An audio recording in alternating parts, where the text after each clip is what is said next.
Reviewing the learnings from day one, lecture one, where we've talked about Geoffrey Chaucer and his contemporaries. Remember, Geoffrey Chaucer, the father of modern English poetry, is just not the father of modern English poetry, but he's also somebody who's called as a morning star of Renaissance. Remember, Wycliffe is the morning star of Reformation. Now, Geoffrey Chaucer is also called as a prince of plagiarism. He's a prince of plagiarist. Why? Because he borrows heavily from Boccaccio, from Dante. We talked about the Holy Triumvirate, Boccaccio, Petrarch, Dante, because of the fact that Geoffrey Chaucer, the son of the wine merchant at that time, was a diplomat, a civil servant, so he was well traveled.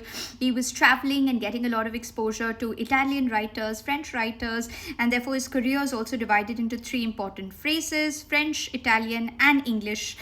Do remember, Chaucer's time, plagiarism was not considered to be bad. Rather, there is a term called auctoritas.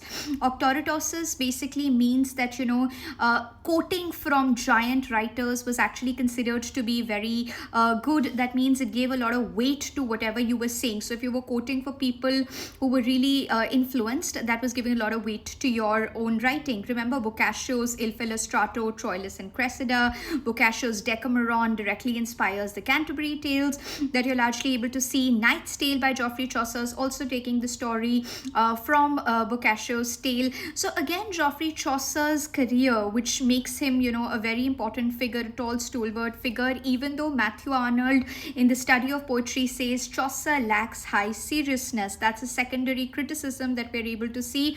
But Chaucer, the well of English undefiled, that we're able to see. Do remember, he's the prince of plagiarists. So again, don't forget to revise all the major concepts, the contemporaries of Chaucer, people who follow Chaucer, English Chaucerians, Scottish Chaucerians, how Wycliffe, John Gower, Langland, these are the important